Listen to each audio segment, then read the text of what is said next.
Firstly, I want to extend my profound gratitude to the Young African Leaders Initiative, a program which I have benefited from, and a lot of us from this part of the world have also benefited from.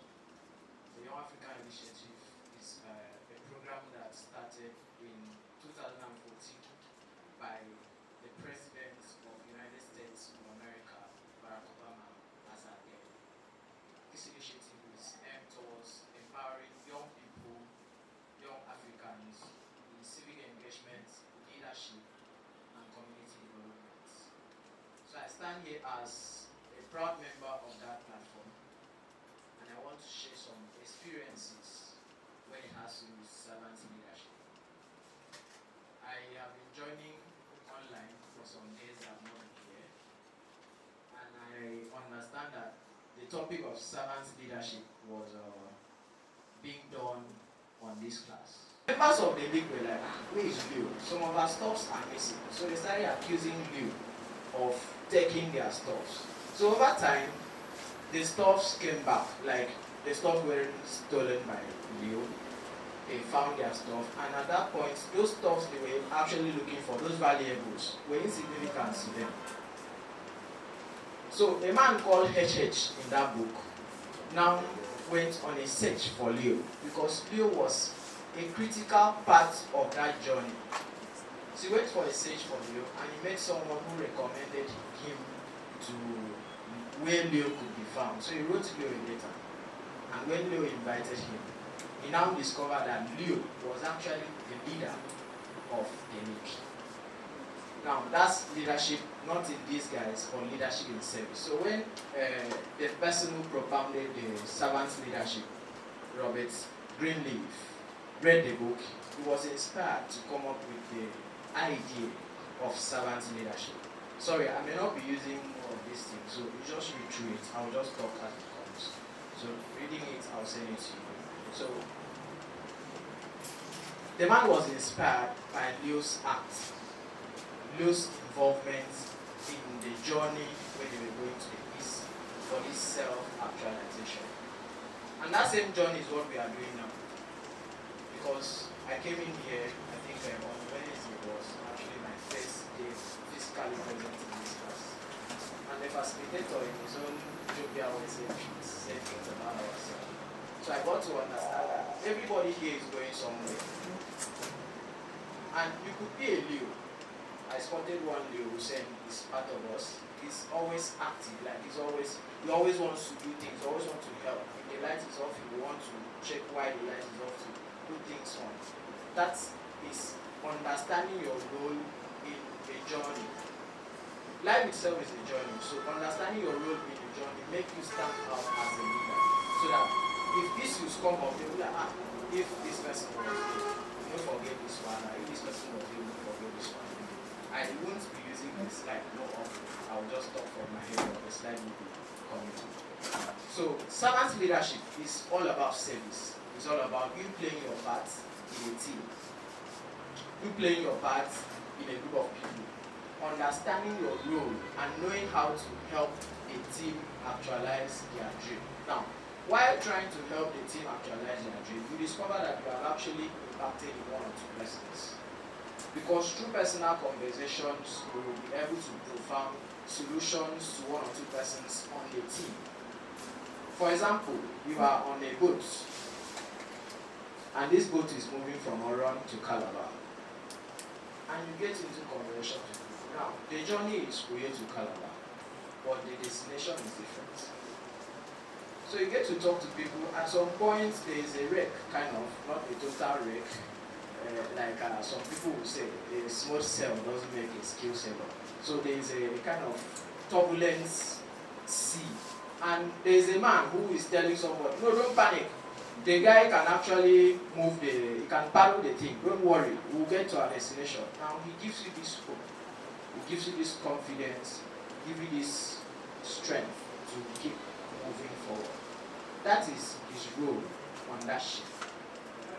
All of you are going to different destinations. His role on that ship is also give you the courage, give you the strength, to encourage you and help you get to your destination. Next slide. So, servant leadership versus traditional leadership. Traditional leadership somewhat is a wicked kind of leadership style where you bring in someone into power and you want to decide how the person wants the government. You command, you show affluence of power, you control. While servant leadership is people oriented, so you care about your team whose situation was physically worse than his. Physically, the situation of that person was worse than his. For a paid hospital bill for that person, went back home and died. That's leadership, that's sacrifice, that's giving to the society. And that has actually shaped my life, and I live a life of service, kind of. Empowering teams through leadership. Can I have that slide, please?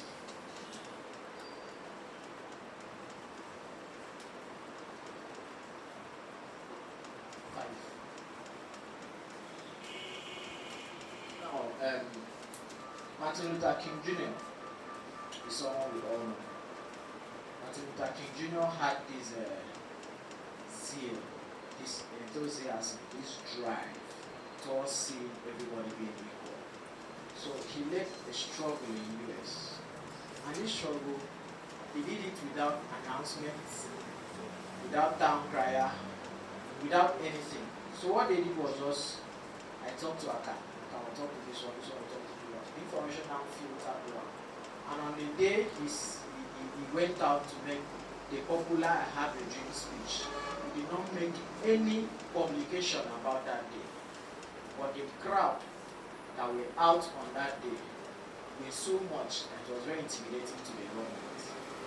So empowering teams is your ability to understand people who follow your drive, people who understand the things you understand, people who are enthusiastic about the things you do.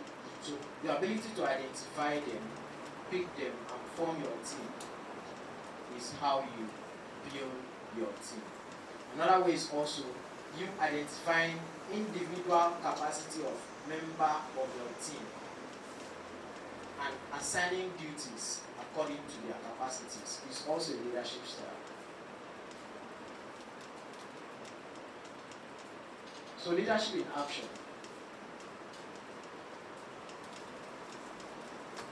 This man, Nelson Mandela,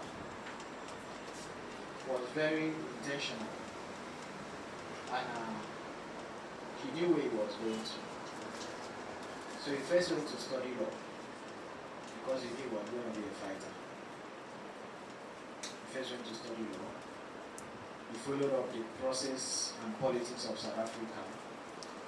He noticed that the black people were being sidelined. So he started talking about it. He started breaking laws. So when I say I don't like a peaceful environment, kind of, I mean I should break some laws to make a point.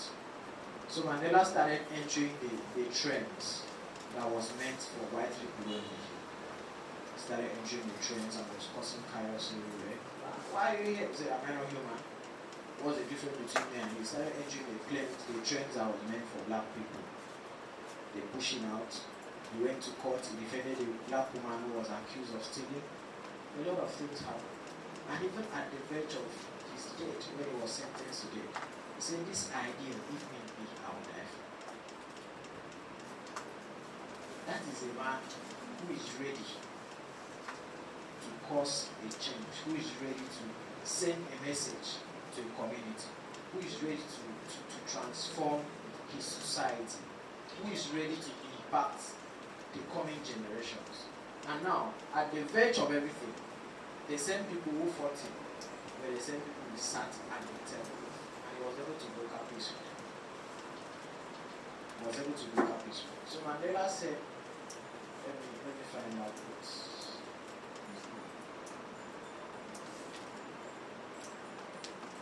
So Mandela chose forgiveness over revenge. And that was how South Africa today is able to have black presidents, the whites and the blacks are living together. The xenophobia thing is something we'll soon tackle. This man, Jacinda, is a former New Zealand Prime Minister. Now, during the COVID-19 pandemic, this man cried, practically cried, the families of people who lost their members. He was there with them, cried with them, touched them, feel how they feel. Extend that feeling of empathy to people who lost their family members during the pandemic. And that's servant leadership in action. Empathy.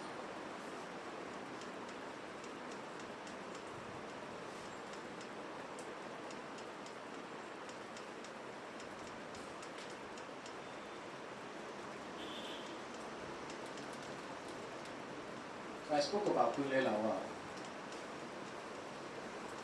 Kunle Lawal is very enthusiastic about electoral reforms. So Kunle Lawal is leading a reform in Nigeria and is doing what we call political literacy, with emphasis of women and youth involvement in politics. It's a 27-module program, so you get to follow Kunle Lawal is teaching you from political communication, political psychology, everything, and he keeps it fucking real. So you come to the real world and you feel it. It is everything that is going on.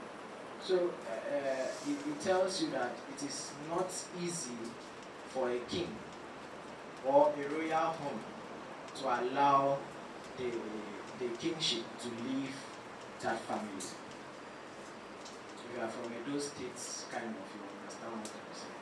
It is not easy for that kingship to leave that family to another family. So for us who are not from the elite class, for us who are not from the political families, and we have this driving energy, we have this driving force, we have what to do, we have a lot of impact we want to create in our societies. It's not going to be easy for us. So Kunle Lawal is actually giving us tips. So Kunle Lawal will bring in someone like Abiola's daughter, who has been a victim of political issues, who is currently essay to President Bola Tinubu Ahmed, to come and teach us. So she will talk about the psychological impact of her father's age. She will share real life experiences of what she's passing through and how she was able to scale through. Excuse me. So this is what Kunle Lawal is doing. Kunle Lawal has trained a lot of persons, over 1,000 of persons. Over 1,000. That's Kunle Lawal's job.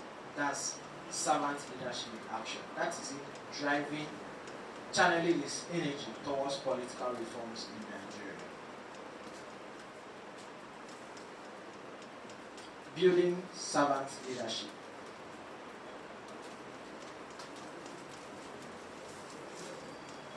Building a servant leadership culture.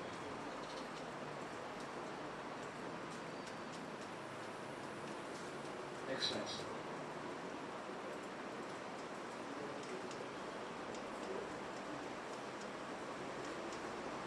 Okay. I spoke about my engagement in student unionism, and there are some virtues that stood out for me that has actually blessed me today. During my engagement, I did a lot of talking, a lot of writing, a lot of travels. Part of this was when I went to Cross River State, February 2015, towards the presidential election. The then governor was Lely Moke, and as at that time, Cross River State, CRUTEC, Cross River State University of Science and Technology, now Cross River State University, was on strike, 6-month strike. And we are going to election season. We are the most vibrant members of the society. And you are making advocacies talking about peaceful elections when you have left the most vibrant members of the society out of school, unengaged for 6 months. And you expect to have a peaceful election. So what I did, I sent 14 days automatic letter to the governor. And he took it for granted. Until 2 days to the expiration of that automatic, I sent another letter that I'm leading a protest in Cross River State. That thing did two things. One, it sent a signal to Cross River State Police. And that very week, a professor from Unica was kidnapped. So the security situation of the state was already very turbulent. So leading a protest in that state could escalate to something else. But I was bold enough to threaten them with that. So the Commissioner of Police now called for a meeting. Before then, I was already in Cross River State to meet with the student union leaders to see how we could go ahead with our protest. Now, and goals is personal leadership. So on this note, I will end here for questions, engagements, and every other thing. Thank you very much. In case you have questions, I want to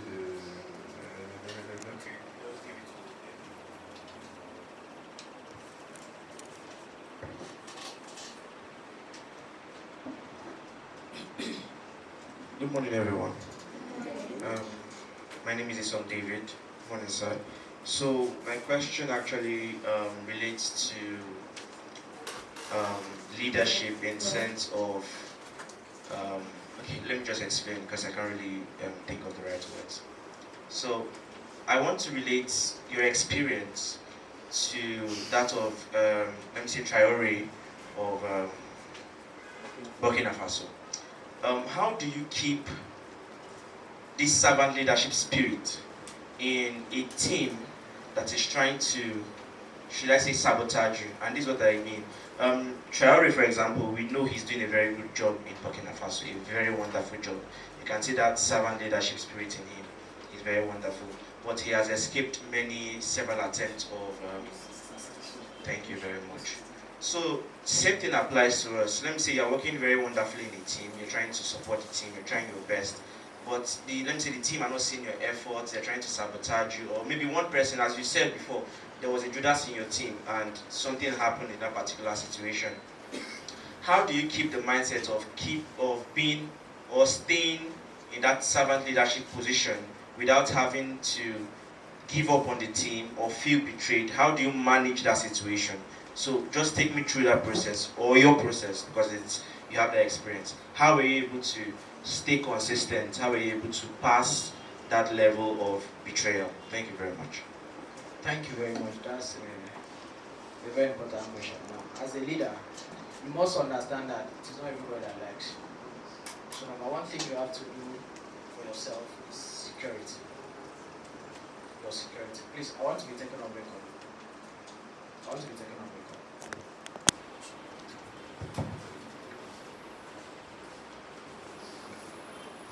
Good morning, all. Thank you for your presentation. While you were presenting, something came up from me. I remembered something about volunteerism. I have volunteers, and I also mentor people. But there is this one volunteer that will not come out during volunteering activities. He will give you excuse. It's either the son was sick, or the brother died, or the father-in-law fell into something. But at the end of the day, he will look for something from you. And she does this every ending of the month, knowing that that's when I'll get, I'm working on, that's when I'll get my own salary. And everything I do in the volunteering section, I use my salary. So, last March, I want all of you to also listen. March ending, I had a danger issue. I have not settled it. She called. Oh, my princess, you are the only one. I know you can help me. You are the only one. You know you are a woman of God. You know. And I told her very strict. I said, I myself, I need money because I need to do my denture. I need 560,000 to do my own denture. I am still looking for money. Please, this time around, don't count on me as a woman of God. I'm not paid as a pastor. But it's true. I'm a woman of God, but I'm not paid as a pastor. So look for something to do. I run a farm. She will not come to work in the farm, even though we are paying workers.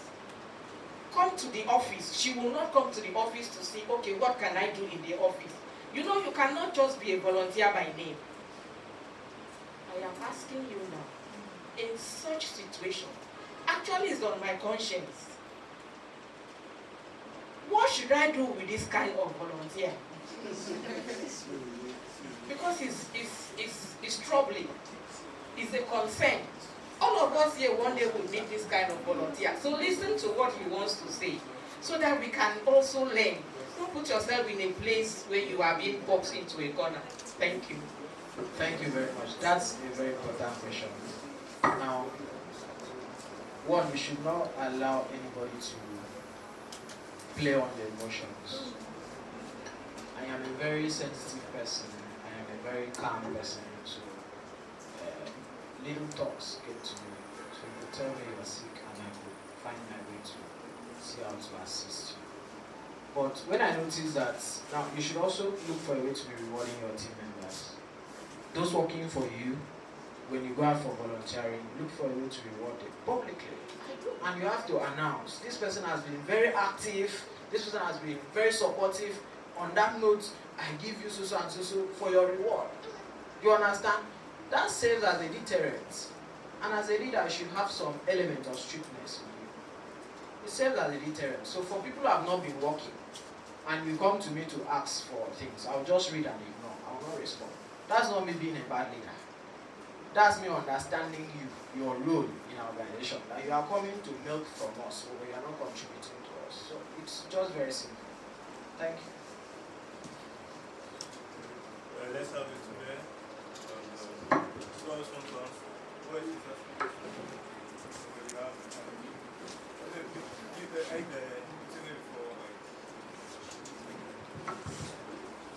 All right. Thank you very much, Senebo.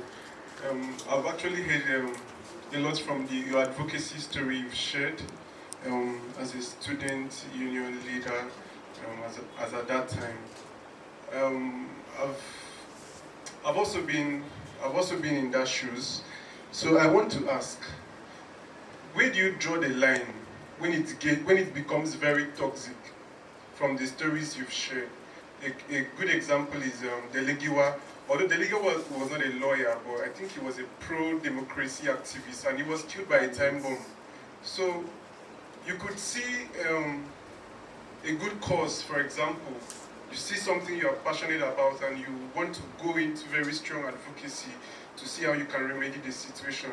But where do you draw the line when it becomes so toxic? Because NANS, for example, I don't think I can ever in my life, which they no matter how big the incentives and the money involved is, I don't think I can ever get to that point. So as a leader, where do you draw the line? Okay, let me use Mandela to answer that question. As at the time Mandela was in prison, he was not out there to be talking, fighting, and advocating. But he was able to raise an army of persons who could do that for him. So as a leader, I finished my tenure in 2017. I am still the stakeholder chairman South from 2015 till now, playing advisory role. But I've told him I will hand over. So I'm already nurturing some persons who will take that office from me. Now, one, this thing has done two things to me. The last convention I went to, it was small boys that came to harass me in Abuja. Yes. Normally, those boys were supposed to talk to me, but now small boys came, so I felt very insulted. This boy will say, now, there's a particular boy from Cross River, but this boy was, you cannot do this. I was like, Ross, calm down, don't be so. See, more than all this boy. And you understand? Your ego is like, kill this guy, hit him. But you are like, I'm a leader, I should know, I should maintain my steeze and composure. So as a leader, you should be able to relate your message to a large number of persons who will. Now, the more you talk to people about things, the more you lessen the effects of that thing. The more you talk to people about climate change, the more you consciously get people to help you cushion the effect of climate change. So as a leader, you should mentor people, live when the innovation is still very high. I know why I'm still the stakeholders which I'm handing over. I need to fight about it, which I've done, you understand? So you need to understand when to take a bow and leave. And you need to raise people to fill in that position. You need to share your ideology with people. People who will take this up. Now, you have a concept you have in your mind. So what if I die today and I have a course I'm pushing? There should be persons who should be able to continue that course even when I'm not around. That makes you a leader. So you shouldn't be at the hem of their face all the time. That's traditional leadership style. Come on back then. Because one thing for me then was we can never lose an election, especially when we have everything, every arsenal at our disposal. So people are the resources you use to win elections. So when you have your internal this thing, fighting you, it means that you are about to lose an election. So you have to bring them together. And they were very formidable, and I really see how he took it to the next level. Thank you very much for coming up. He came under the capacity of State Coordinator Yali, and Yali is a platform I started with as I came to this journey called Mandela Washington Fellowship. I remember we were actually the first pioneer of Yali acquiring state, and that is also the problem of leadership. When we started, I think about 2000, I can't remember really the date, but I know it's between 2016. We did a program, and after that, after the elections and the rest, politics started, And after many years, it was not up to 1 year, the whole structure, just collapsed. And I'm glad it came up again, because I wasn't in this thing. I was just an educational chair as of then. So I was not interested in politics. So, but what I'm trying to say is that don't think that leadership is actually going to be a smooth sail. You are going to definitely have people who are very heavy. You are going to have people who are very stubborn. You are going to have people who are going to challenge you. And like you mentioned, your capacity will be tested when the storm comes, you understand? But when you are having everyone saying, oh yes, oh yes, oh yes, you are just in for, maybe you are just going straight to dive into the ocean, because until you have people who can challenge you, challenge the ideas you propose, challenge everything you have, you've not started anything that has to do with leadership. So I want to thank you very much once again, because you just gave us the practical or the other side of leadership, because what you've been talking here is just diplomacy and the rest, but it's also good to bring factor those other side of leadership, because you can never tell where you find yourself, and you can never tell the kind of people you'll be having, and for you to at least have an idea that leadership is not always going to be that smooth sail, is something to actually prepare for, and it's something you can actually prepare ahead and also overcome the challenges beforehand. Thank you very much once again for this very opportunity. Thank you. Thank you. So we are going to continue from where we started. Like I mentioned before, we are going to be having our graduation today, and I have someone that came from Abuja. She's going to be here very soon with us. But before she comes, we are going to also be having a night talk. The essence is for you to be able to speak confidently, speak authentically, and also be able to pitch your idea to whoever it is that you are meeting in a boardroom, in an elevator, anywhere it is that you are. So like we did yesterday, we called some persons and they gave us the sample. Everybody's going to be part of it, and it's going to be three minutes. This is just a practical example of all that we've learned. Yesterday, when it came to branding, Abarawa Anyekeme Fimba mentioned something about you speaking with confidence, and we don't just want to have a training that is going to be theoretical.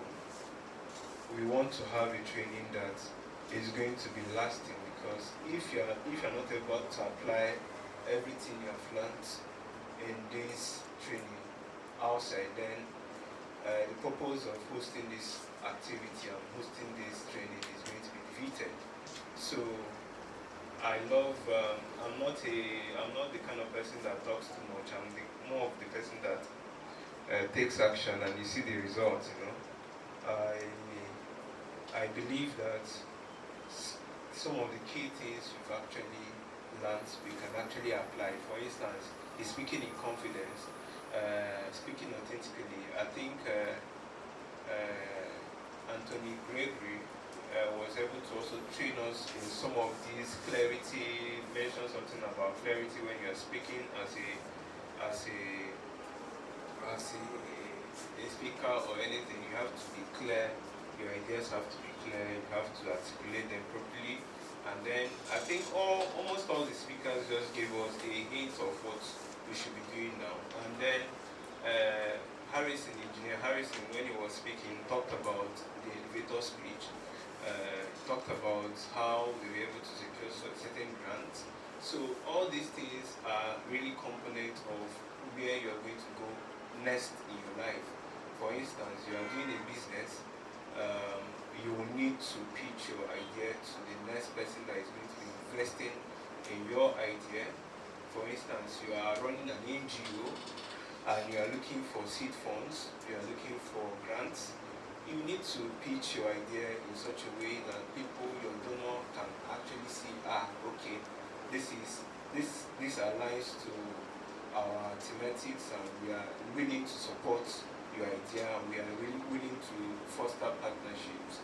The reason why, in fact, when I was in the US, when I was with Beth, because Beth was able to do something very significant when I was in US. She, after pitching this idea to her, she was like, come on, I love it. And then she told me she gave me a blank check, say, what do I want? And I told her that, okay, I don't really want much, because already in the US, when I was in the US, almost everybody was just coming to me. And why were they coming to me? Because I was telling my story. And I became, and they told, and what they said, they started calling me the famous James, the famous Aka, because for every step I make, every place I went to, I had a story to tell, and that's part of the idea. For every place I went to, and then it was not as if I was having the likes. I never had, there was no likes anywhere. But I was just telling my story, whether you like it or not. And to some people it was very offensive. To other people, they liked it. However, that actually gave me a popularity in the US, that almost all the 25 institutions where the Mandela Washington Fellowship was holding, everybody knew me. Everybody. In fact, I went to the summit in Washington, D.C., and everybody, in fact, I was receiving so many messages, please, can we have a meeting? Can we have a meeting? Can we have a meeting? Man, I could not meet all of them. I cannot meet over 700 people now. There's no how. But there's something it has done for me.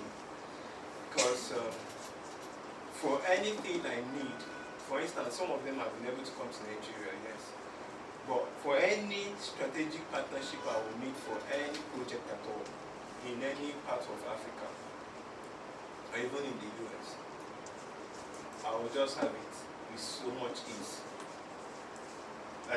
There was something I just shared yesterday, and I'm going to just share this story because at least to just tell you that you don't have to hold on to things.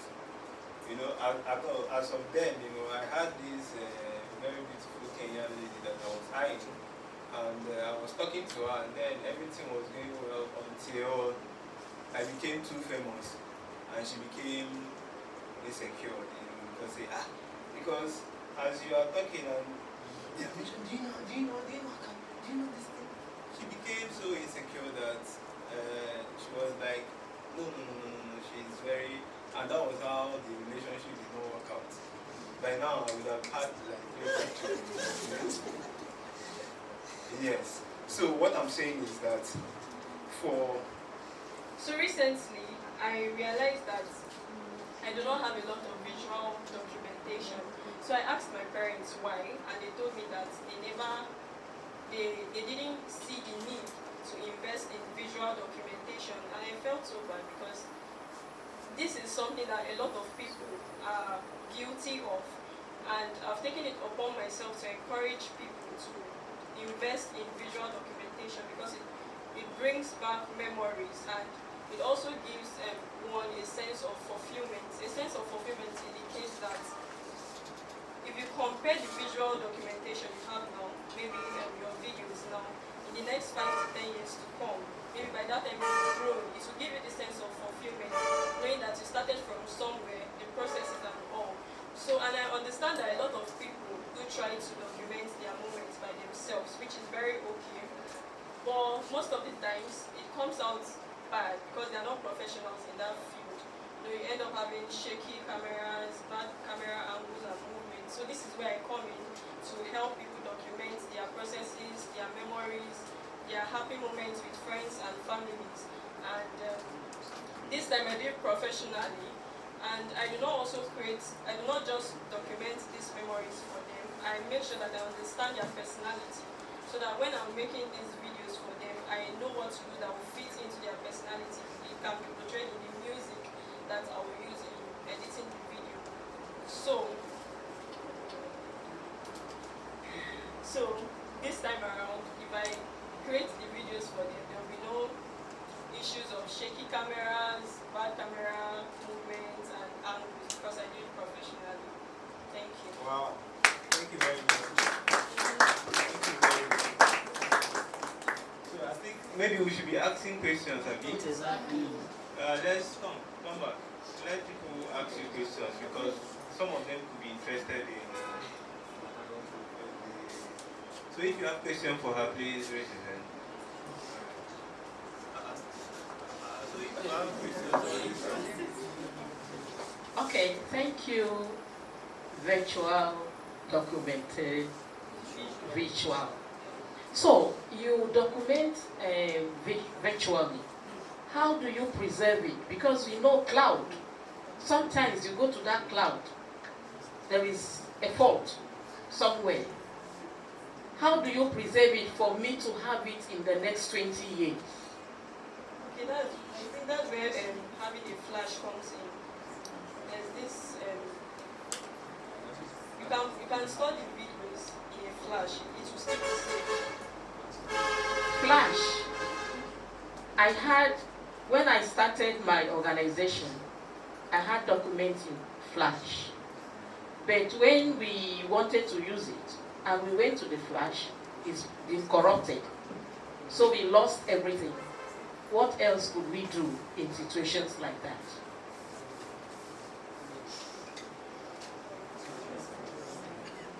thank you very much. Okay.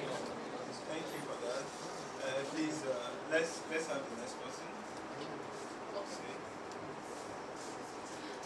Thank you for presenting your wonderful ideas. I want to also know about, are you doing this as a person, as a thing, like a team, or and what qualifies you to do this? Are you doing it based on your experience that you do not have that done to you, that you just want to do it for others, or you are trained in that scene? So these are just a few things I want to know. Okay, it's actually a personal brand for now. It's actually a personal brand for now. I do not have team members yet. I'm going to do that soon. And speaking of having the experience, I'm actually certified. I went through a training for that. Alright, I want to, I would say I want to be more personal, my question. So you said in your pitch, you said that what motivated you was that you looked at your childhood and you didn't really have much documentation about your life, and it inspired you to, want to document the life of others, if I get it correct. So now I want to ask, in the way you document, how do you help me, for example, that so I want to believe that your target audience, part of your target audience should be parents who have children that want to document their lives too, according to your life story, right? So how do you help me as a parent that want to document the life of my children? Because one thing that's very peculiar to parents are the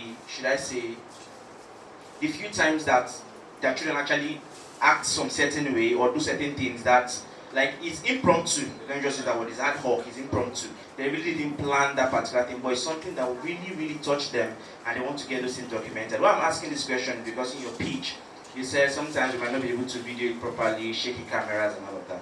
So does that mean those moments should not be pictured and kept? Are they not so important that despite those factors, we should actually document them? So let me know why I should hire you, despite the fact that those moments that are really important to me, this is me now, those moments are really important to me. Whether they are shaky cameras or not, I would video them. Why should I contact you? Okay, when I talked about the moments, what I was actually referring to was maybe birthdays, when they are celebrating the children's birthday and all. So it is very important that they hire someone that can be professional to get it done well.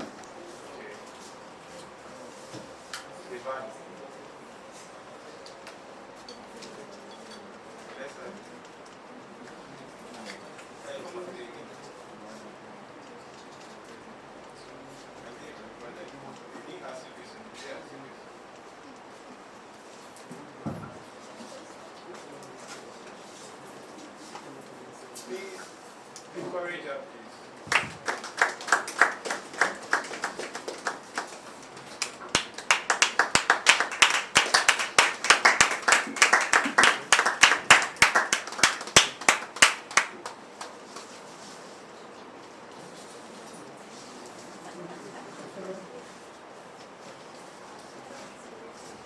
Good morning, everyone. My name is Divine Samuel, and like I said yesterday, I'm an aspiring nurse.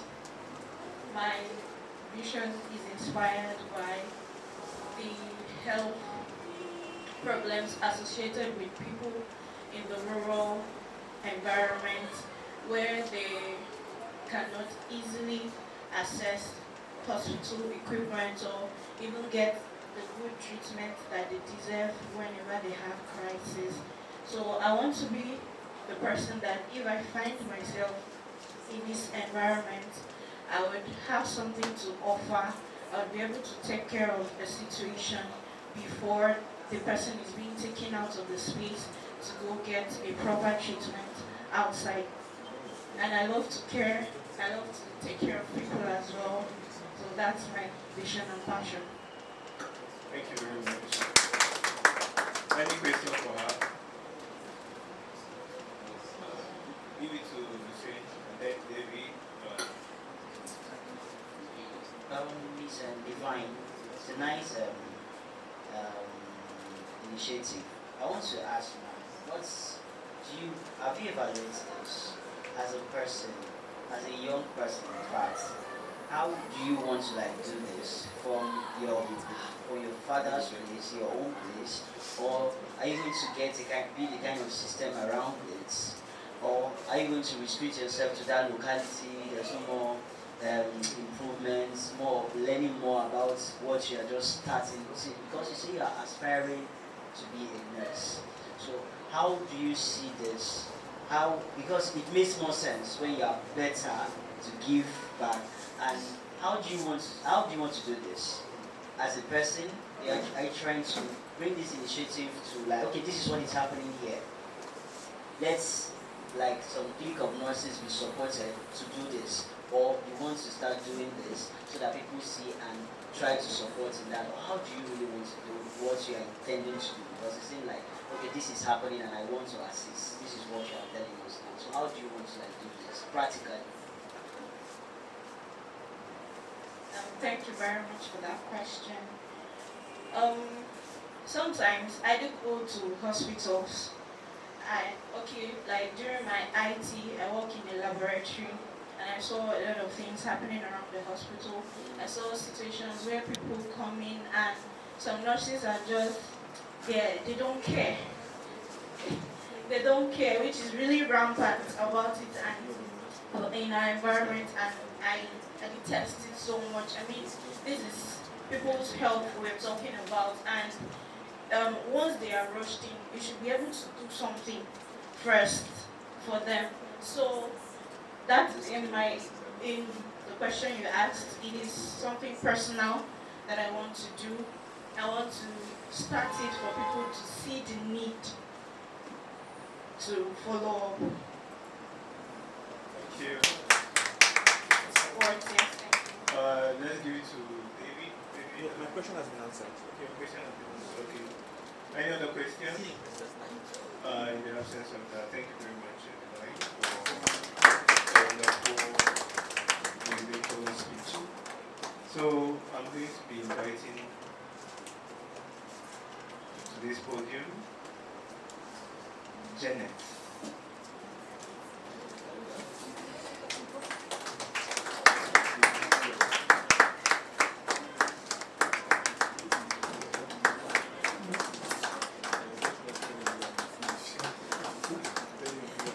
Hi, good morning everybody.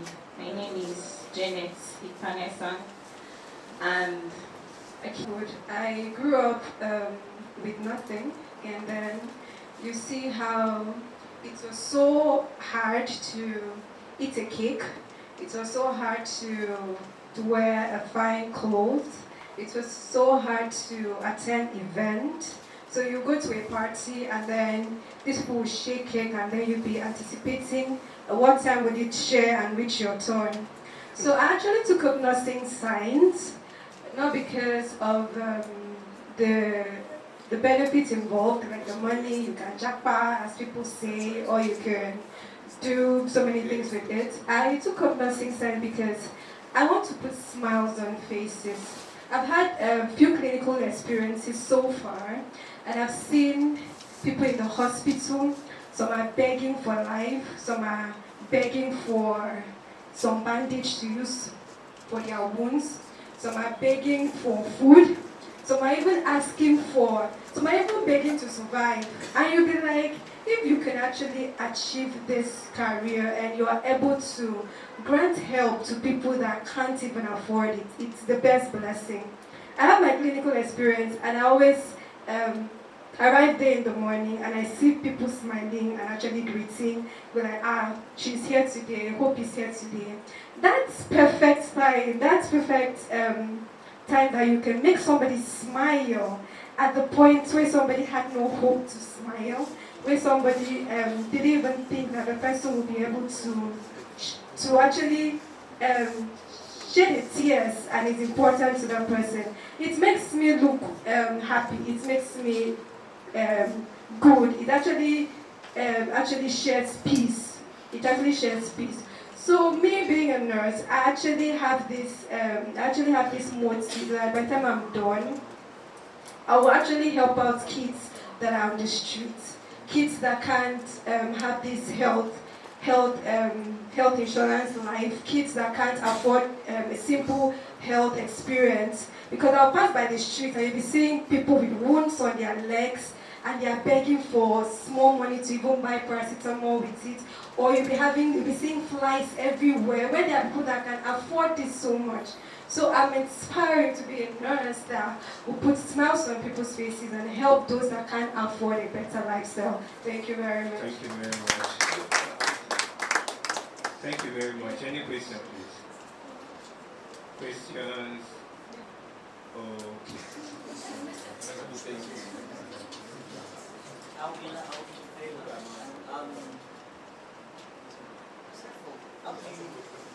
Being a nurse and a career success, so now how do you, and this part of yours, is that part that there's this need for personal detachment, nonsense, almost every career you deserve that, demand that professionalism, right? So at what point do you want to start doing this one? Is it in one hospital you are using and start working with?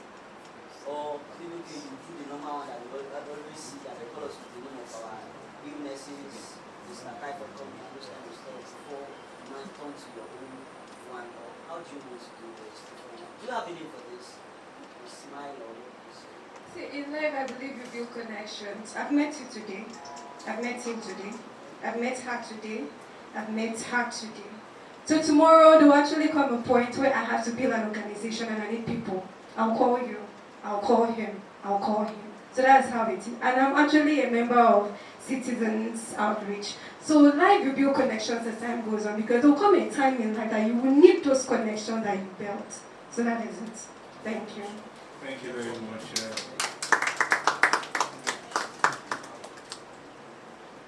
See, there was a hand, there was another hand. Okay, that's your question. Okay, so I heard you say that nursing is your passion, something you always wanted to do. My question is, are there days you just feel tired, in as much as it's your passion? Are there days you feel like you wish you chose a different course or career path, and how do you overcome and move past it? Okay, so the days I feel tired. All my clinicals, from standing from 8 to 2, is enough to get tired. You stand in the ward, you stand in theater ward from 8 to 2, you're standing, you're not sitting, it's enough to get tired. But the inspiration and the motivation is when you stand like that and you come back the next day, and somebody's husband, somebody's father, somebody's sister, somebody's brother is asking, who is this nurse you're talking about that has been here, that has always been attending to you, that has always been helping out, that has always been, that is the encouragement. So the encouragement is you being able to stand in at that point for somebody. By the time the person's father, the person's auntie, the person's uncle, the person's beloved ones are not there. So that's the inspiration. And I bake also. So sometimes I bake to walk, and it's lovely when you give a patient your cake and they're not paying for it and they're just happy they're actually eating it. So it's lovely. Thank you. Thank you very much. You see, sometimes at the beginning, this passion burns. It burns very much. What about contaminants? Attitude of other people contagion your own attitude in the hospital.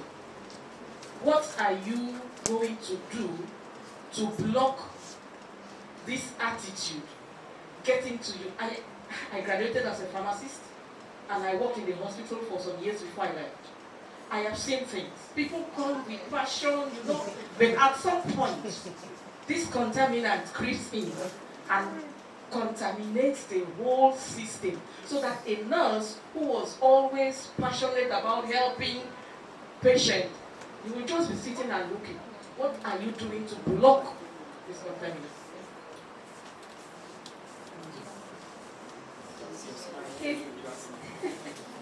Thank you very much, ma'am. It happens. Like these few times I've been in the ward, I've seen some nurses be like, I'm not touching that person, I'm not doing this, how much are they even paying me, blah, blah, blah, blah, blah, and they'll just mumble and say some things. Actually, I'm from a family of 4 girls, So when you actually put your shoes in somebody else's shoes, you understand how it feels. And I feel sometimes we lose this our personality because the purpose for which we actually attended that point in our lives have not been reached. Because there are times somebody said, I'm going into this thing because they are paying a 250 or a 350, and then you actually get there and they are paying you a 50, and you'll be like, no, why am I stressing for all these things? To me, I feel you should have that personal conviction, that thing that drives you. That thing that drives you will be enough to keep you at the storm. There will always be storm, it's a natural phenomenon, but you should have that passion, that particular thing that drives you. I've seen mommy go through stress, and we are females. You can understand how Nigerian society is when it comes to Kwaibom, and having 4 females and then no boy, and then you can imagine how that is. Now taking that to the hospital where you've seen the same incident, the same coincidence of how a husband will abandon the wife, and then how the family will abandon a patient because of money and so many things. There are some things that will drive you. So it's not just about going to see people and then you get infected. Let something drive you in whatever you do. It helps. Thank you very much. Thank you very much. Thank you very much. So the next person I'm going to be calling is Precious.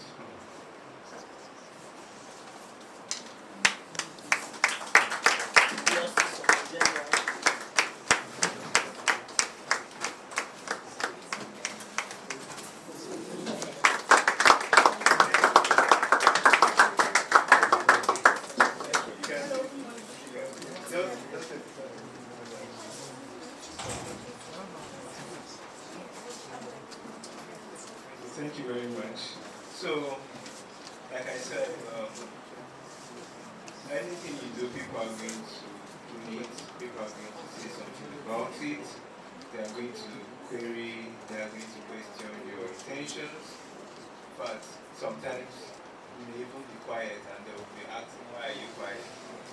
So, just allow it to be, stay part of the whole game. So, while she's still trying to just, calm herself, let me invite the next person. And always, let's have you.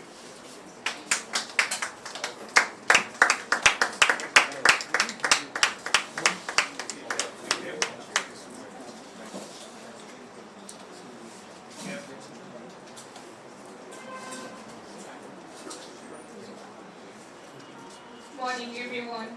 Morning. My name is Enowe Rafaludo. I am a communication specialist and I specialize in development communication. So what motivated me is that I grew up in a local government where there are no basic social amenities.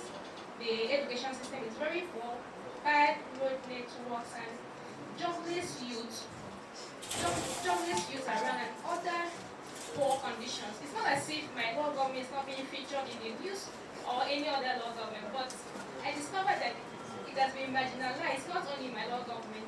So I feel the help of other development journalists will be able to change the narrative, just like what Maxwell, the proponent of development media theory, said that the media serves as an important factor in development.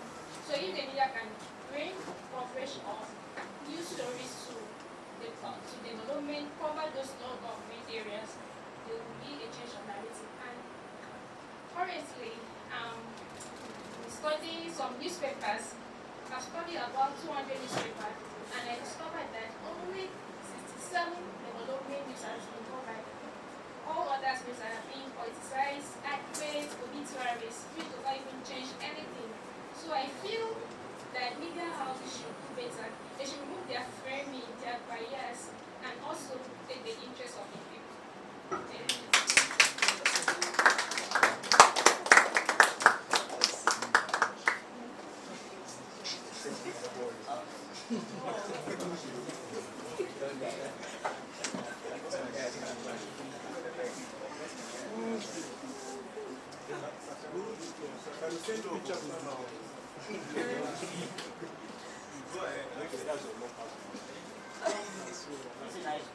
I'm just concerned because media space now literally are struggling with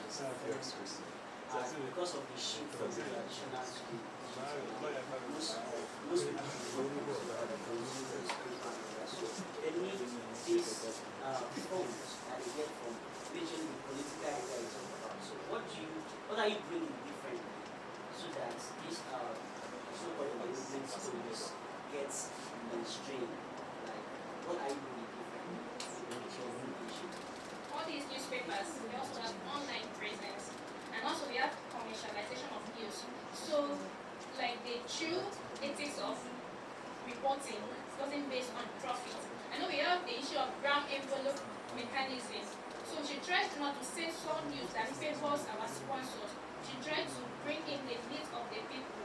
She also thinks about the grassroots areas because people in some local government are like they're suffering. They're really suffering and they need this restitution amenities. The government have been coming to my local government, other local government, like it's not as if even if they commission a project, it's not tangible project that will help the people. Like some time ago, they came to commission toilets. What would toilets serve for the people? So I just feel with the help of other passionate development journalists, we'll be able to change the narratives because it's very terrible.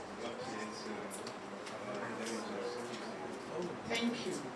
You know, in the development world, it's different. Now, supposing you write out your, whether a news or a documentary, and then you send it out and nothing happens, what will you do? I am telling you from experience. We went to a particular local government where the students of the pupils could not cross to the other side to attend school. We put up a documentary, they have to cross a boat, and this boat you have to pay. And then we went to the other side, we saw children who were supposed to be in school, you know, roaming around the community. And we went to the only school in that community. We saw that out of 670 pupils, only 2 teachers were present. So we came back, wrote a documentary, even paid an advocacy visit to the Commissioner for Education, sent that document to the governor. Up till now, as I speak to you, this is like 3 years ago. Nothing has happened. So Sister Me, tell me, what are you going to do differently when you begin to come up with your development news? Thank you.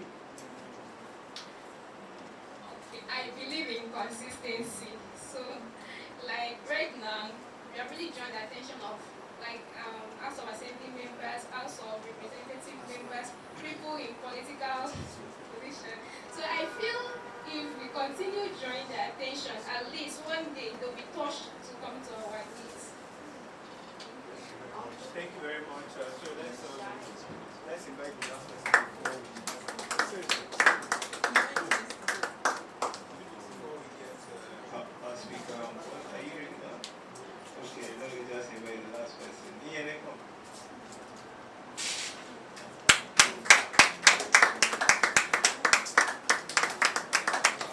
Actually working in the Ministry of Education as one of a well-known teacher, also a secretary of the Nigerian Union of Teachers, and she loved meat, she loved eating meat so much.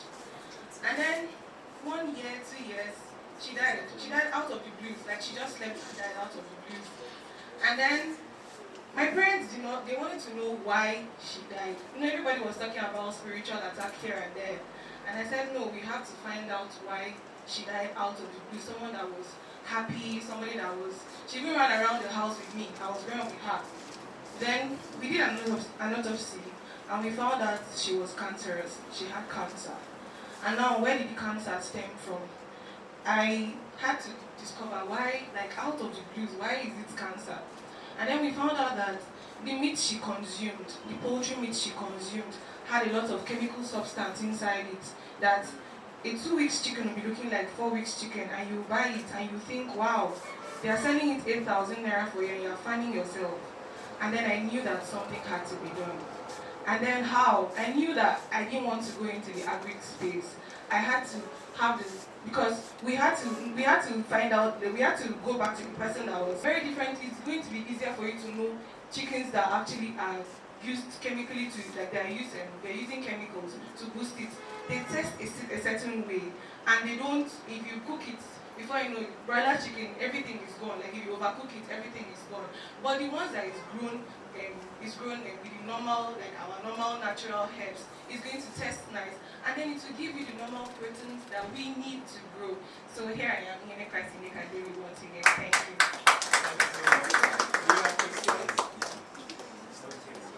Thank you, Iene. How many poultry farmers have you been able to reach so far to create this awareness? I'm a farmer. It's not just the poultry, even the cucumber you eat. Cucumber that yields in 3 months, they are now yielding in 2 weeks. So, how many, not just poultry, how many of these farmers have you joined the Farmers Association? Do you know that they are going to stone you if you tell them not to make money easily? So how many people have you been able to reach in Mecca? Thank you so much for that question. Now, I think 2 years back, before I left for the law school, I was in the Arise Nakada Academy and also the Arise Academy, and I was opportunity to speak with farmers there. The truth of the matter is that if Nigerians, if we want a lot of things to change, we have to be conscious to do it ourselves. Now, this Farmers Association, I attended one of their events that was held at the Igbo Hall, and one man told me I should go and sit down one place, I don't know anything. He told me expressly that I don't know anything and I'm not willing to make money. And I told him that there's something called a resultant effect that you're not going to see. We are here battling with issues of life, that the life expectancy is very low in Nigeria. But yet, the day-to-day things we are doing, if you go to Port Harcourt, because I was in the law school Port Harcourt, if you test the cucumber that you eat, it tastes bitter. The bitterness is caused from the fertilizer that we keep on pumping inside to yield growth. So this thing starts from you and I. There's a lot going on in the agriculture space. I don't want to even bring out what some people are doing. See this GK, there's something I want to draw your attention to, minus the crews that were laughing. Please just Google it. Because I have read some laws and you'll be laughing and be shaking your head. Were these laws made with people in mind?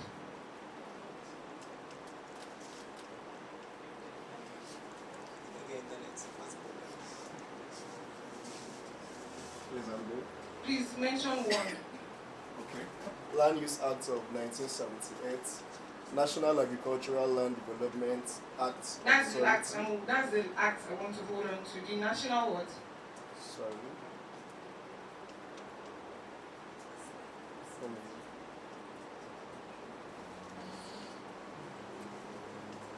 National Agricultural Land Development Authority Act. So you should be able to say, what can, you've made the value proposition, right? Tony and this is what I do and this is what I need from you. It's not just about asking for money or asking for a job, but what value can you offer? Next slide, please. So we want to be able to see how we are able to, refine all our talk. So when we are talking about having a great elevator pitch, I would say there should be 3 things that we should take note of. Number 1, we should brainstorm your skills. We have so many skills. I'm just amazed. So the few minutes I was here, I was so built up by your story, Iene, and also David and the other presenters. So I like that, yes, you have a lot of skills. But can you streamline those skills to say which one is really relevant for this situation? Then also try to personalize your answer. That is where the power of storytelling comes in, right? And also define your goal or your ask. What do you need from that conversation, from that interaction? Next slide. So let's look at brainstorm your skills. So I want us, we have our jotters in front of you. Can you just have a minute of reflection and think, what do you enjoy doing? What are you great at? Can you write it down? What do you enjoy doing? What are you great at? Yes, you have so many things you do. Some of us, we are working, we are teaching, we are doing one thing or the other, but what exactly it is do you enjoy? What do you enjoy? Have you written that? Then I want you to think again, what positive feedback have you received from an employer or a teacher? Or could be your lecturer. I know my place of work, my boss, she loves to, every committee she will say comfort, join this committee, comfort. At a point I was feeling like overwhelmed, and she was like, she knows that once she say comfort, do this thing, it's done. Sometimes you see people are struggling, but she knows that once I give it to you, and so to me I feel that how can I use that to my own advantage? Since she says, okay, I'm able to put things together. I remember just last year, I just came back from South Sudan, so I was out South Sudan on secondment for 4 months, and I just got back, and we're trying to do our annual report. So there was a committee already handling that, but somehow the things had not fallen into place. And then I came back and she said, come for join this committee. And I was like, oh, okay. I did that, and within a week, we were able to put something together. So those kind of things, for me, I would say that's a success. So in writing down what positive feedback, I would like to think about what are some things that people have praised you on. So write them down. I hope we're writing them down. So just think, so in refining your elevator speech, think about a positive feedback you have received. Somebody will say, wow, you have a very good eye for detail. Wow, I love the way you design very wonderful things. So think about those things that people have given you positive feedback for. And then what are your greatest accomplishments? So you ask yourself, what am I most proud of? Wow, I created an app that can help people to find the nearest medical center close to them. It cannot be so. Sometimes there is this issue of imposter syndrome, right? So you feel like, okay, people have done so much, and that's why I like what David was saying. Sometimes I think people have one sad story and then they are using it, but you don't have anything. You think, okay, I've not done anything. Sometimes it could just be the simplest things, helping people to cross the road. In your church, I'm in the children's department. I organize the children to meet, I organize sessions for teenagers in my church. So it doesn't have to be one super, because sometimes in trying to think of something very super, we can over-exaggerate. And then, so lie, let's not use the word lie, but sometimes we tend to over-exaggerate. So sometimes it's those little things. So those are the things you've written. So I hope you've written what you enjoy doing, and you've written what positive feedback you've gotten from an employer, a supervisor, or a lecturer, or anybody. And finally, what you feel you are most proud of. Next slide, please. Next slide. Now, your unique value proposition. Sir, I heard you mention something like that. I don't know. What's your name, please? You mentioned something about that. Hussein. Hussein. Yes, I like that you mentioned your unique value proposition. What do you bring? What is different about you? If you bring a zebra and a lion they are both in the jungle, right? But you can see each of them has a unique value proposition. So the zebra is known for what? Stripes. Stripes. It's very, once you see a zebra, you can, from a mile behind, you can see that is a zebra. It's unique. What else is a zebra known for? How fast it is. Very fast, very agile. It's graceful. You know, it looks so beautiful. When you see the zebra, there is something about it. How about the lion? Let's go to the lion. Yes. Yes. Physically, what can we say about the lion? Confidence. It's confident. He roars. Say the king of the jungle and all of that. We know of the Mufasa story and all of that. What about the ant? Cooperation. So even the Bible says that go to the ant, thou sluggard. So what does that tell us? That it does not matter how big you are or how big you think somebody is or how small you think you are, but you have something unique about you, and that your unique value proposition is specific to you. So don't say because I am a lawyer, my friend is also a lawyer, so everything she accomplishes, I must accomplish. There's something about each and every one. But that's why even twins, they don't have the same fingerprints. Yes, they might be similar even up to their DNA, but when you talk about fingerprints, there's something unique about them. So that is what you need to identify. What is that your need? What makes you different from everybody?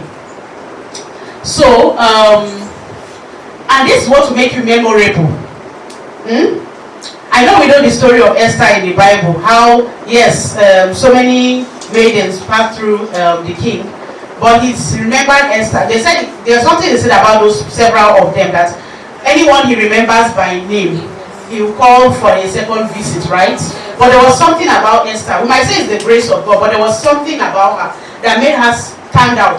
So when you meet Tony Elumelu in that elevator, what do you think you can say to him that even when he has left, he will remember you? What can you put down that you can remember? What do you bring to make yourself memorable? You know your skills, what is unique about you, and then you can make your ask. So what do you want to achieve with this interaction? with this businessman that we have just met. So if, for example, you are in an interview panel, and so for me as a hiring manager, I don't just look at people that give the textbook answers. So they say very beautifully. There are other non-verbal cues. There are other things I look at. I say, okay, this person, yes, might not have the skills. So even when I'm recruiting, I don't focus only on skills, right? It's good you can have the right skills, but if you don't have the right attitude to the job, then there's going to be a problem. And so whenever I give my feedback, especially when I'm doing appraisal for my direct reports, I always let them know, yes, skills can only take you that far, but your right attitude will get you to where you are. So yes, you might be starting a new role, you might be starting a new project, you don't have it all, put together, but your attitude, do you show up? I remember 2 years ago we had we're having a Thrive program. Basically, it was an online programming plan for us to share, for young people to learn, just like a kind of skills, but it runs for 2 months. And then we asked people, a lot of people applied, they were selected for the program, and then that was where you started seeing people coming with issues and complaints. Some said, why would they don't have data to attend the sessions? There were a lot of excuses. Yes, we know that some of these excuses are valid, but then we ask yourself that, how are you able to show up? So after the number of persons we recruited, only about less than 20% of them eventually graduated. And out of those 20%, there was one of them, she's currently an intern in Plan. She got a job. So that's why I say everybody's destiny is different. You might not all follow the same path. However, because you show up, something will definitely come up for you. It's all about just showing up. So what am I saying in essence? Even as you have defined what you love doing, you have been able to create a niche for yourself, your unique value proposition, you should know your ask. So what you would meet a Tony Elumelu for example, would probably be different from what you need when you meet a Wale Adenuga, for example. So that means even in your own little space, you should have done some form of research. You should have an idea, you should be able to have an understanding of your environment, of your context, to say, okay, this is it. So now your ask requires what? Somebody's assistance. So even though you say, I'm coming to volunteer in this organization, for example, what can you offer? Why should they take you as a volunteer? Maybe we have, like recently we are trying to recruit intern. We had over 658 applications. So what will make you think, why would they select you out of the other 658 people? So in as much as you are coming to get some, you need something, because you have already prepared the way by saying what you offer, when you bring your ask, then there is a place where there is a what? A mutual meet for the two things. So you should be able to, this elevator pitch gives you an opportunity to not just set an expectation of what you want, but for you to be able to prove yourself of what you can offer.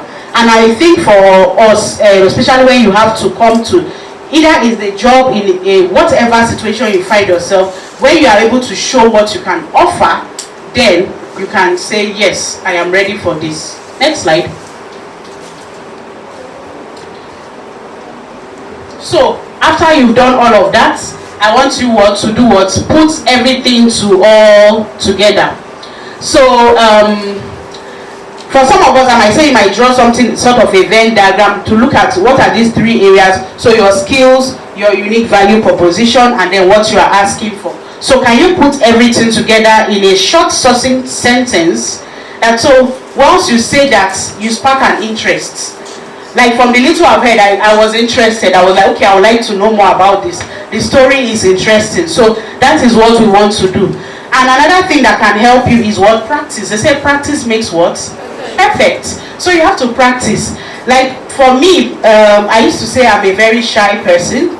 When I was growing up, I felt I was shy. I don't know if that's true. I don't know whether that resonates to most of us here. But what I know I love to do was, I love to look at myself in the mirror and practice. So practice that speech. How am I going to say this thing? Looking at yourself in the mirror builds your confidence. Sometimes you can also practice with a trusted friend or a mentor, somebody that can give you feedback. Because in as much as you have your speech to put together, you should be able to get feedback. Okay, I'll make the speech. Can I hear feedback? what can I improve? What area should I remove out of this? For some of us who write things like abstracts, they'll tell you 200 words, 250 words, 300 words. So how do you ensure that your speech is compact enough but has all the information you need to make you picked over another person? So that is all your elevator speech is all about. You are all wonderful, you are all beautiful, but this program can only take 10 people, or this grant can only be given to 5 people, or this award can only be given to 3 people. How do you make sure that you are among the first 3? Grace and favor is there, beautiful, but you also need to be what? Prepared. So, next slide. I think I also want to, so I just picked one or two of these. There were some other ones, but it depends on the situation. So for example, we can have what a career pitch, especially for those of you that are going for career fairs, or you're looking for a job in the, For some of you, it's business. You have a business idea, you've developed an app or something, and you need funding for your business. So depending on who your audience is, then you can also tailor your pitch to fit that particular audience. So if you look at the first example, he said, oh, I'm currently studying education and I'm interested in securing a job that will allow me to continue teaching and developing lessons. One of my greatest strengths is my ability to make my courses very practical for my students, helping them to apply these lessons in their communities. Because my former volunteer work with non-profit programs was key to my success, it's important for me to help others develop their highest potential. Do you know of any education non-profit where they are looking for someone like me to help others reach their potential? So you are not asking for financial assistance in this case, but rather you are looking for where you can offer your value to another person. So basically, we are able to offer value to other people. Yes. So I'll just pause here for now. I don't know if we have any questions. Because what I want my sister to do is can you refine that speech? The one you just gave earlier at the beginning of this presentation. Can you refine it? Have you already had it down? Do you have your own speech? Do you want to take a second go? 30 seconds, Tony Elumelu, what will you say? Let us all also, do we have anybody that is ready to give it now? You want to go? Okay, let's hear her. Okay, I'll be like, okay, I'm Tony Elumelu. Yeah.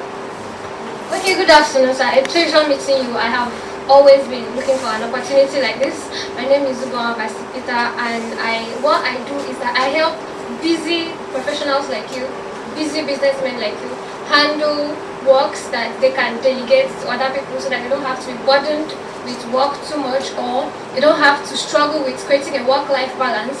I'm a certified virtual assistant, and I have a mass collection of skills at my expertise. I can help with inbox or email management, calendar organization, travel planning, basically anything that you need me to do. Thank you. And did you bring your business card or something? Okay, can we get reactions? Yes, sir. Do you have a mic for him? Reaction or question? I will take another person, but I want a reaction on our own. Do we have any feedback for her? The ones we have here is for people who registered. Most of you did not register, so if you do not get your certificate today, just have it in mind that you did not register.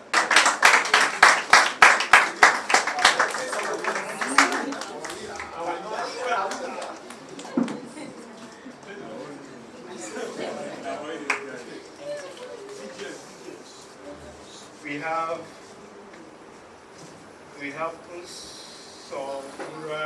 Samura.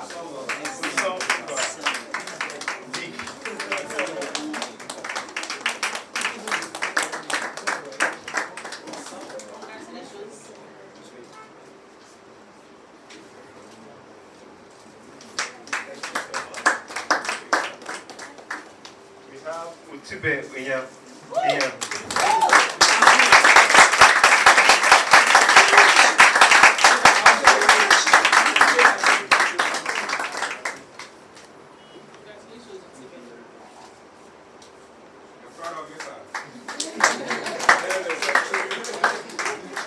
We have Victor Michael.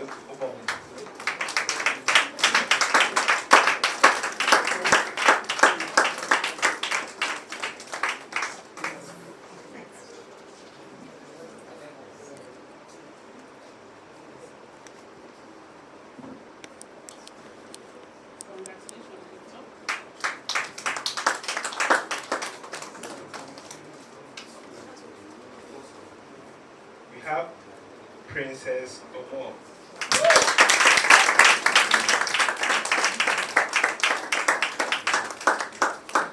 Congratulations, Princess. Thank you.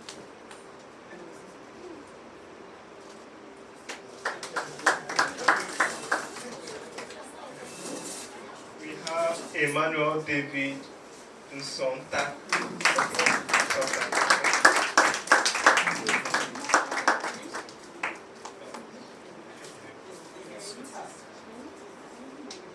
Congratulations. Thank you.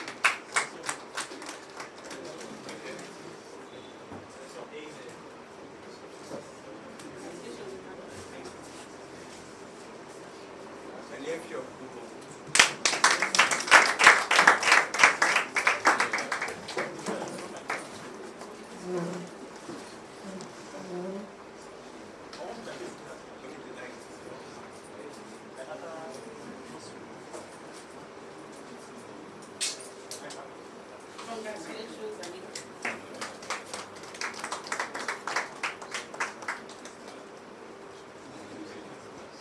We have Blessing Bassi.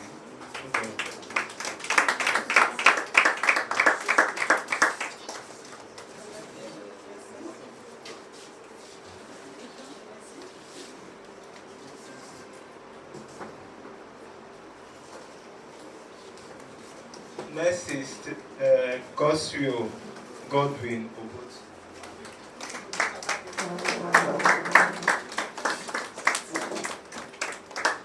Congratulations, Godswin.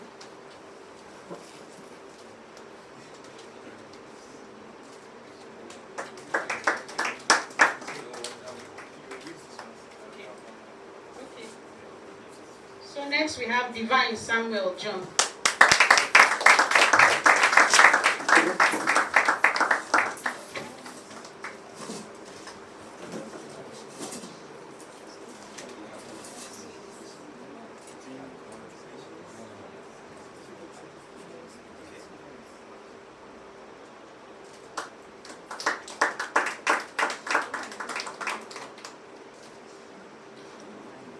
Bright Ebong.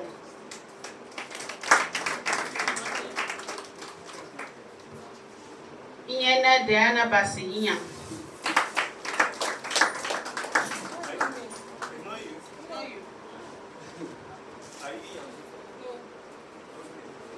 Iniobong Justin Ibanga.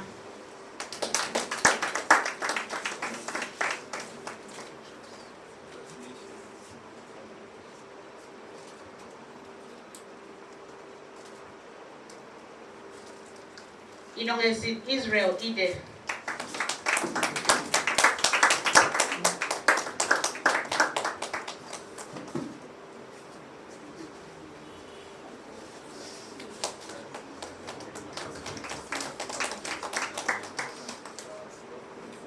Isong David Anyetie.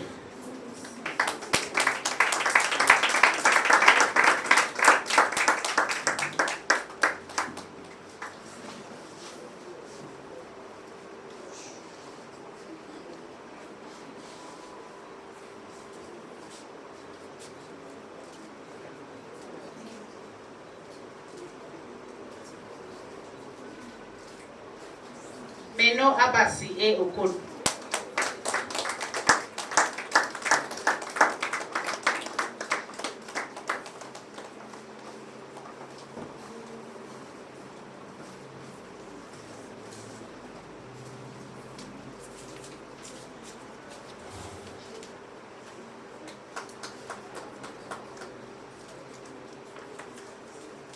Leo Emmanuel Ekong.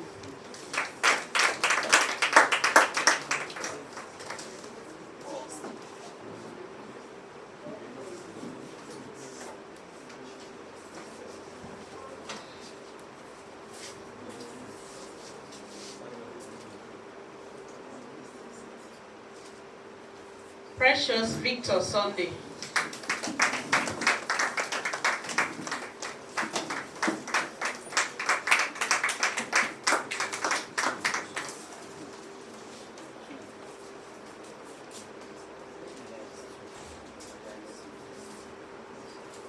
Janet Ibangesa.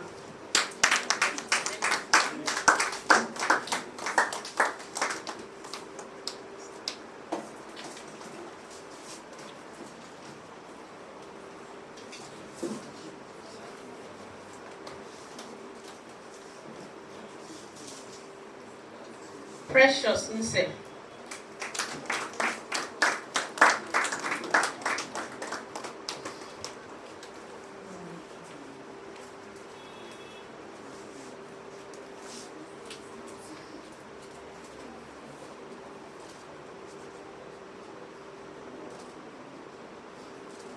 Kennedy Ini Udofia.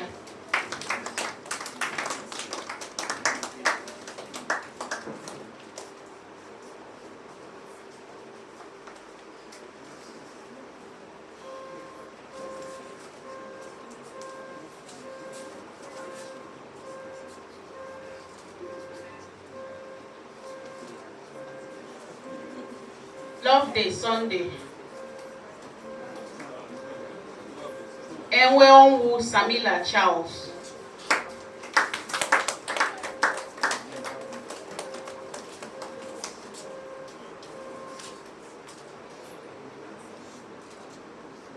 Iniobong Uko. Israel Antila.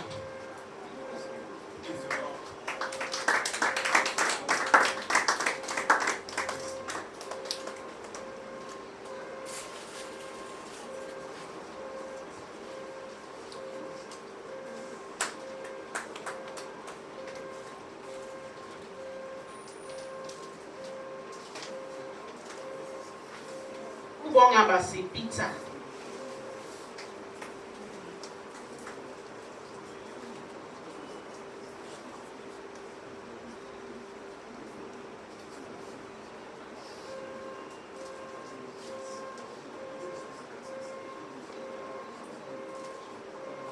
And finally, Udo Enowem Raphael.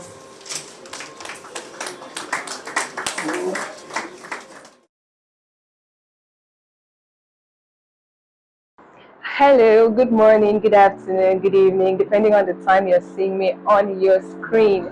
My name is Idomeset Ide, and I am a certified trainee with the Experience Academy that was convened by Mr. James Akan in collaboration with the City of Atlanta. As a trainee in this academy, I had learned a lot. I had learned a lot about leadership. I had learned a lot about innovation, the digital space, how to milk the digital space. I have learned how to be authentic without minding what any other person would say. And I have also learned how to elevate my business and to choose the particular niche for my business. And I am saying a very big thank you to the Experience Academy, and I would advise you to join them in the next session. You are going to be really impacted. Thank you very much. Miss Ine Christ David, a trainee of the Experience Academy in collaboration with Beth Graham of the Mayor's Office of the City of Atlanta. Coming to this training has been an eye-opening one because I have learned personal branding, I have learned the concept of entrepreneurship, I've learned how to tell my story and how to be authentic. And I'm advocating that in the next training session that you should make yourself available. Thank you.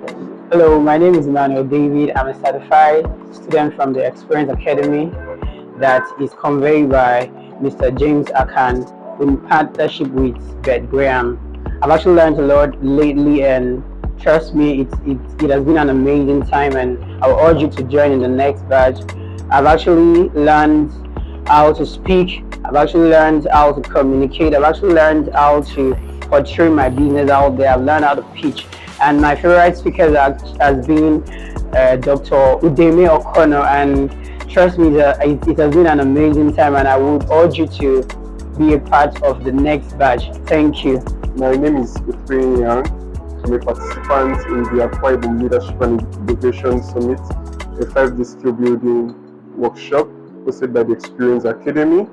For me, what really stood out for me is the presentation by Mr. Nekeme Finba on personal branding.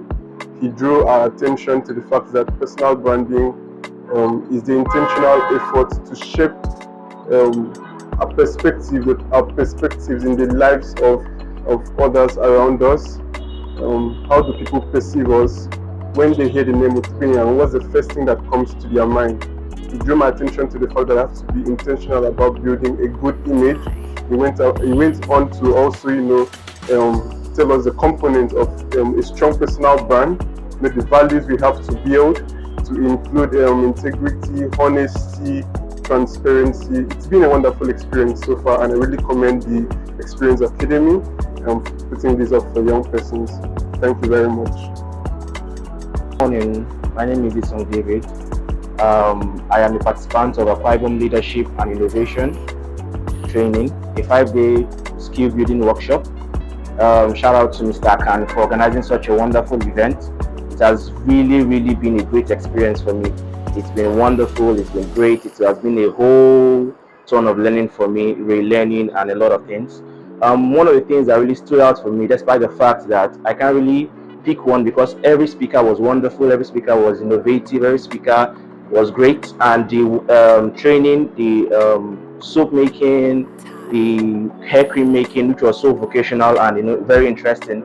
But if I'm to pick, I'll be picking out the teaching by Mrs. Beth Graham, where she taught us how to understand team building. She taught us how to understand, working with communities. Taught us how to be able to implement certain things we want to do in our local communities. So it was very interesting for me, and it was a way to open my, my learning thoughts to how to implement some of the thoughts, some of the processes, some of the ideas that I have in my own local community. Thank you very much.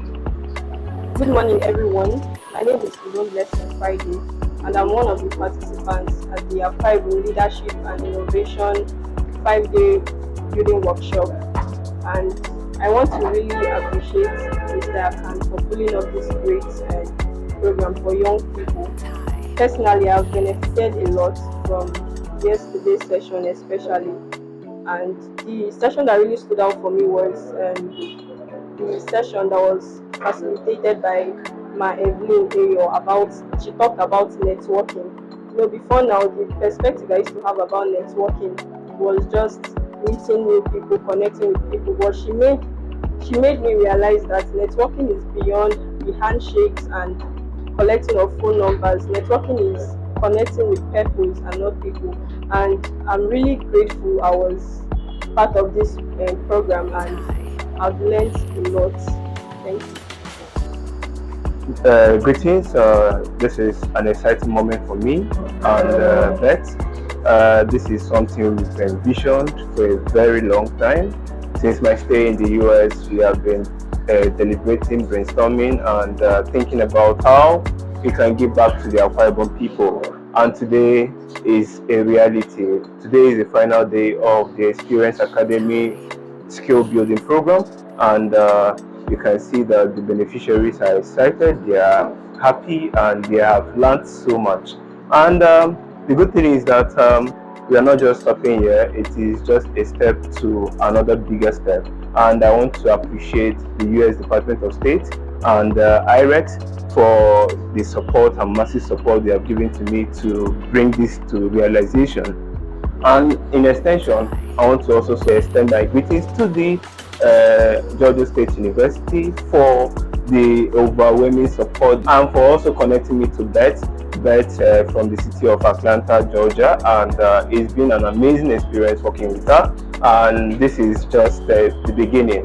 Thank you, IREX. Thank you, the US Department of State. Thank you for this opportunity given to us to give back to the people of Akwa Ibom State.